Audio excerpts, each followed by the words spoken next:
Dito nga wala nang choice si Megan kundi ang bumalik sa Yumi matapos niya itong iwan dahil sa sunod-sunod na kontrobersiyang kinasasangkutan ng kanyang ina na si Dara. Wala nang gustong kumuha kay Megan kaya mapipilitan siyang bumalik. Posible ring muling mabuo ang Yumi at makabalik ang ilan sa mga dating grupo nito. Samantala patuloy naman ang pag-angat ng karir ni Jennie pero habang umaangat siya, hindi pa rin titigil si Dara sa paghahanap ng paraan para pabagsakin siya. At ang pinakamalaking revelasyon, tuluyan nang aamin si Dara kay Freddy na si Freddy ang tunay na ama ni Megan. Dahil dito, posibleng muli na namang umalis si Megan sa Yumi at bumalik sa kanyang tunay na ama. At kapag pinili ni Freddy na unahin si Megan, posibleng maapektuhan ang management at karir nitong si Jennie. Sa part 1, naging masaya si Miss Amelia nang makasama ang kanyang apo na si Jennie. Kitang-kita rin ni Minchi at Perry ang saya ni Jennie dahil matagal na nila itong hindi nakikitang ganoong kasaya. Pero habang masaya ang lahat, may isang taong tahimik na nagmamasid. Alam na pala ni Jennie ang mga kilos ni Amelia, pati ang palihim nitong pagpunta kay Jennie. Maaring hindi na magtagal ang kanilang mga sekreto. Samantala tuluyan ang umalis si Megan sa Yumi pero dahil sa kontrobersiyang kinasasangkutan ng kanyang ina na si Dara, lalo ring naging mahirap para kay Megan na makahanap ng bagong oportunidad.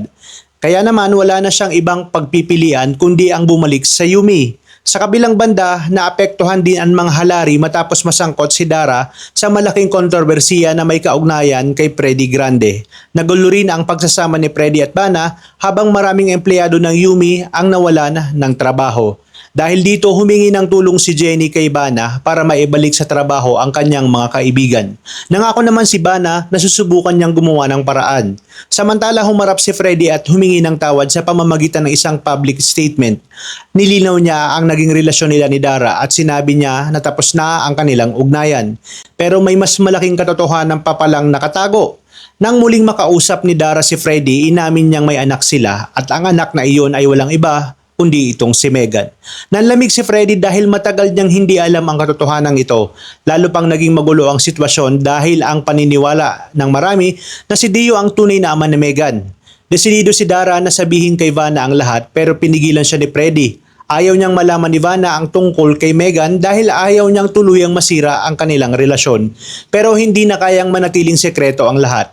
Dahil kapag nalaman ni Vanna na si Freddy pala ang tunay na ama ni Megan, maaaring tuluyan ang magbago ang kanilang relasyon. At kasabay nito, posibleng muling umalis si Megan sa Yumi at lumipat sa kanyang tunay na ama. Kapag mas pinili ni Freddy na unahin si Megan, maaaring maapektuhan pati ang karir at management nitong si Jennie. Kaya habang unti-unting nabubuong muli ang Yumi at patuloy na umaangat si Jennie, isang malaking lihim naman ang papalapit na sa pagbubunyag. At kapag tuluyan ang lumabas ang katotohanan, siguradong wala nang babalik sa dati. Yan ang pakaabangan natin dito lang sa Born to Shine.